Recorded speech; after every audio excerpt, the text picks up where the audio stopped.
Liam Williams' fitness, is that 100%? How much training has he been able to do? He took he trained on Tuesday, just a bit of non-contact. We had a couple of other players that had a couple of cuts and stitches who were in the same boat, but he's fully training today, so he's 100%. Overall, it's been remarkably consistent side that you've been able to put out through the Six Nations, obviously apart from the experimentation against Italy. Yeah, a few changes from that first game. You know, someone like Thomas Williams has been a little bit unlucky, been involved in that first game and then picking up an injury, and so we felt that it's pretty hard to change a team that's been winning, and particularly if you've got a chance to go for a Grand Slam, you don't want to miss out on that opportunity. So we've stuck with the same 23. Warren, your captain Alun will win his 134th cap, moves him level with Gethin Jenkins. Sum up his contribution in your mind, not just in this tournament, but over the last 11 years since you've been coach. Yeah, well, I think there's been no doubt he's been a very important member of the team and the forward pack. You know, he's matured gracefully, I would like to say, over the years. He was a bit of, you know, in the early years he was a bit hot-headed, a bit temperamental, and he was the player that started the fights at trainings and stuff, because that's what a competitor he is. But we just want to say what a fantastic job he's done this year in terms of leading the team in the autumn. You know, and I think the players, he has a huge amount of respect from the players, and he's in a really good place at the moment. And you know, I know he was thinking about potentially, when he was calling it, time on the game, but he's feeling pretty good at the moment, and so, you know, Wales might get a few more years out of him. But he's, like I said, he's been very important to us. He's player doesn't pick up too many injuries, and you know, he's been a constant, so he's yeah, pretty valuable. Given the weather we've had recently, the forecast isn't good for Saturday either. How significant is the decision over the roof, and what do you expect Joe Schmidt to do? We haven't heard definitively, but our understanding is that they want the roof open, which you know, it's not a concern for us. My only concern is, you know, if it is pouring down with rain, then we do have, I think, a responsibility to the game for a spectacle. You know, I think for the end game there's nearly 9 million people watching it on TV, and I don't see the point in having the opportunity to when you can close the roof, to potentially play in terrible weather conditions. So, but that's, you know, that's a decision that's out of my hands. I mean, both teams have to agree for it to be closed, so that means basically the away team decides what happens in our stadium. And I've made a number of comments in the past about that, you know, it's our stadium and we should be able to do what we want with it. But you know, if it's not something that we've spoken about all week, and we just presumed that you know, Ireland would be like England and ask for the roof to be open. There's no doubt when the roof's closed it does create a bit more of an atmosphere in terms of the noise and stuff, and you know, some teams are able to handle that and some teams can't handle that extra noise and the pressure and the what the crowd can deliver from a home point of view. But saying that, I thought the atmosphere for the England game was up there as good as I've ever heard, particularly the last 20 minutes when that crowd got behind us, and they were absolutely amazing. And if they can do that again on Saturday, it'd be brilliant. Warren, only a handful of the players have been here before in terms of a Grand Slam attempt in the last match. How do you get them to play what's in front of them rather than what everyone else outside is building up as a big occasion? Oh, I think we've spoken all week about embracing it and not running away from it, and you get opportunities that come along in life, and you've got to take them with both hands. And said to that group of players, you know, you may never get a chance like this again, and you don't want to let those opportunities pass you by. And I haven't seen a group of players this motivated before, this excited about playing in a Grand Slam game, and you know, wanting to win and wanting to put that jersey on, and play for themselves and their families, and in particular Wales as a whole, and the fans and the public, and what it means to Wales as a country. These guys are incredibly motivated. I know Ireland want to come and spoil the party, but we've got a chance in reality of probably finishing first or third, and Ireland probably second or third. So we know what's at stake, and the stake and the prize is massive. Final Six Nations game for yourself with Wales, as you said. What's the emotion like for you and your fellow coaches? I think it's something we're not. It's not about us. It's about the players for this weekend. We've done all the work that we can, and Thursday and Friday is about the players performing, and I get more of a buzz out of seeing the excitement on players and seeing players celebrate afterwards. That's what I want to see. And I think for us, it's about trying to stay level-headed over the next couple of days, be concise in what we deliver to the players, to not get too emotional. But I can guarantee you, if we do win on Saturday, there will be plenty of emotion afterwards. Warren, are Ireland, in your opinion, a little bit off the peak they were a few months ago? No, I don't think so. I think it's a pretty comprehensive performance by them against France. We all realise how important this year is. It's a big Six Nations, but everyone in the back of their minds is thinking about later in the year and the preparations for that. So sometimes it can be a little bit of a distraction. But I thought Ireland against France were outstanding, and they're the number 2 team in the world, and they've been consistent over the last number of years. They're reigning champions, and they're knocking on the door again. So look, they're an incredibly tough team, but they've got a 6-day turnaround. They're having to travel to us. We've had a good week, and we're pretty motivated and upbeat about our chances.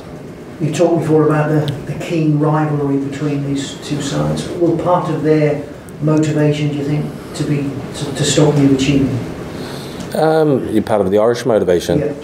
Oh, I think the rivalries come about because of how well the players know each other, and they play each other on a constant basis, and the fact that the Irish provinces have been so successful, and Ireland as a team have been incredibly successful. So that creates its own rivalry. And when you see opposition players getting success, you want to emulate that, and you want to get one up on them, and that's the motivation that we feel. And there's no doubt they will be coming here trying to spoil our party, as I mentioned, and I think it's going to be one hell of a test match. It should be a great atmosphere, and we can't wait for kick-off on Saturday. We'll jump to the live part, please. Next part. Wales have made a lot of tackles in this tournament, and you guys are starting to look a bit tired. What's your reaction to that? Have you seen a tired team this week? What the hell is Eddie Jones doing talking about our games? I don't know. He should be if it was me, I'd be concentrating on playing Scotland. So I've got no comment on what Eddie Jones is talking about us. So I think if you probably have been looking at the stats, I think England have made a hell of a lot more tackles than we have in this tournament. So my advice to Eddie is just concentrate on the Scotland match. And have you had to sort of change training a little bit? You obviously had Monday off and stuff to rest the bodies, but we had a lighter Monday and a walk through, and we trained in the stadium on Tuesday, and we're training there this afternoon with the roof open. We trained with the roof closed on Tuesday because of the weather conditions, and so we're going to have the roof open this afternoon because there's plenty of water on our pitches. So we haven't really. It's been very similar to the prep that we had for England, which was a really good build up for that match, and very, very similar. We sort of kind of repeated the same format for that week as what we've done this week. And in terms of the conditions that are expected, Conor Murray and Johnny Sexton are two players you know very well from the Lions. How important is it you stop them and they're kicking in? Yeah, I think it was probably the same approach that we had again with England, and we put a lot of pressure on Ben Youngs and Owen Farrell, and Conor and Johnny are key. And when we've had success against Ireland in the past, as we've try to pressurise Johnny as much as we possibly can and shut his time and space down. There's no doubt that when he gets front foot ball, he can controls the game exceptionally well, and we saw against England when we did put some pressure on Owen. We had some success from that. So very much part of the game. You look at opposition teams and look at where their strengths are, and you try and negate some of those strengths. And Johnny's the World Player of the Year. He's absolute world class, and we've got to try and not give him as much time on the ball and try not him dictate the game to us. We've got to be able to put him under pressure. But in saying that, we've got world class players all over the place, and they're able to keep the ball for long phases, and they build on momentum. Our discipline has to be pretty good on the weekend, because they try and squeeze you for penalties, in terms of if they do get a penalty, they kick out, they'll drive the next line out, try and get another penalty kick to your 22, and then they'll build phase after phase and try and come away with points. And that's it's what they're incredibly good at doing. So we've got to make sure that we're prepared for that, and a big part of that is being really disciplined ourselves and not giving them too much of a set piece to be able to work off. Warren, after that England win, you mentioned the mental qualities of your side, and so you often go into big games and get them over the line. Can you comment on how you approach these massive games? Because you don't often lose it when it's all on the line, do you? No, not very often, no. I pride myself on the record that I've had in big matches when it's really mattered, and I even get more of a buzz when people write us off, which has happened on a few occasions as well beforehand. It's about building belief and confidence in the players. We've worked in the down weeks. We've trained as hard as I've ever seen a team train. So we've put that training in the bank. There's no way that anyone's trained as hard as us in the Six Nations, and the players know that. And if they believe that, and you give them that confidence, and you talk about, we talk about the emotion, but you talk about those opportunities in life that come around, and never passing those moments up and taking them with both hands. You can really build on that momentum, sort of building into a game, and it's important, as I mentioned before, that the coaches are positive. We express that confidence and self-belief from ourselves and into the players and the expectations, and often with teams you get one team that wants it just a little bit more, and that's kind of the position that we've been in the past. And if you want something bad enough and you really believe it can happen, it often does. What will you miss most about Six Nations occasions in Cardiff? I'll miss that bus ride in down Westgate Street. The fans, when you go along there, sort of hair raising, on the back of the neck sort of stuff, coming into the stadium. I've often spoke about the great thing about doing club rugby is that you get continuity, you get the preparation time, you get the opportunity to fail as you're trying things, and it sometimes doesn't affect the season. There's so much on, and so much in terms of international rugby, in terms of everything's under scrutiny, everything's looked at, but there's no bigger thrill than playing in front of a full house on a stadium when it's rocking, the national anthems and stuff. That's what drives you, and like I said, you're involved in the game as players and as coaches for big occasions. That's why you do the hard work, the training, and watching all the videos, late nights and stuff for big moments and big occasions, and that's what we get on Sunday. Warren, talked about discipline earlier. England, you only conceded 3 penalties. But Scotland, Corsair seemed to take against you from the start, and you struggled, given Ireland's ability to score from lineouts and the tendency to do so. Would you be having a chat with Angus Carter before Saturday? I've spoken to Angus already, yeah. So what happened in Scotland?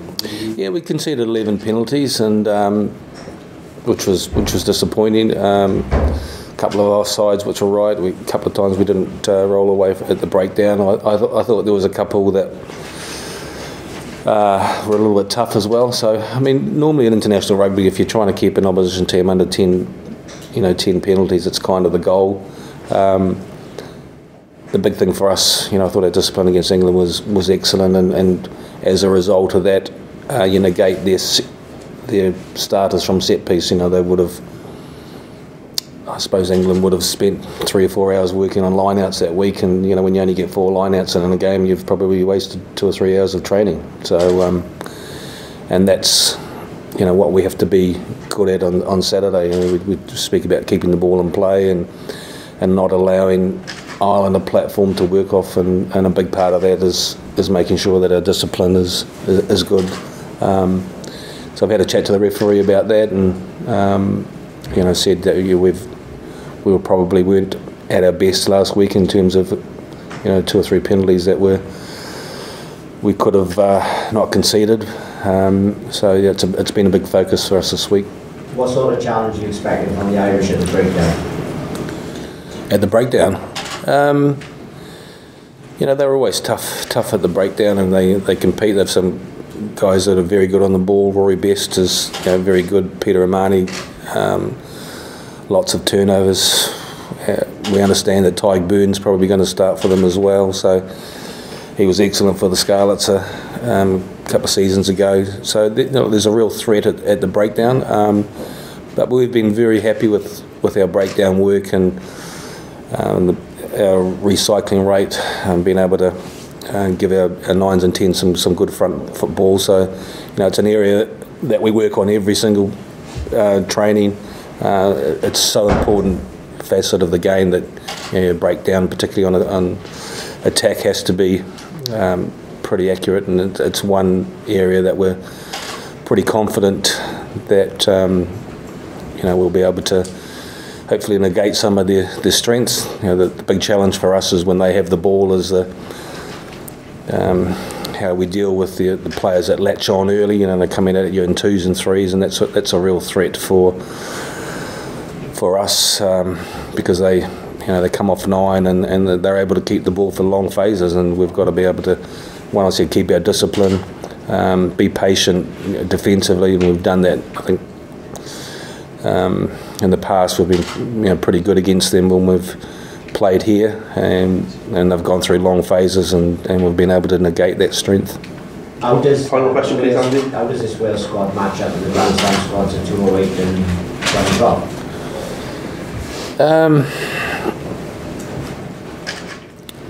It's hard to. There's different individuals, and these individuals. I haven't seen a group this close and this tight for a long time, and probably in those other Grand Slams, we had some characters in the squad. We had some great players, but we had some individuals who were testing at times, but in a positive way. They added to the environment. But this group of players, and Rob Evans, I think, summed it up last week when he just said, there's not anyone in the squad that I wouldn't do something for or help out, and the message from me and the coaches and the staff this week is that we're here for you as players to do whatever it takes to get you prepared for Saturday. So whatever you need, whatever you want, we're here for you and to get you right for Saturday. We've had a couple of unusual requests, but we've been able to deal with those sort of things. So they're an incredibly tight group of boys, and it's definitely been a privilege to be involved with this current squad. Thank you very much, everyone. Right,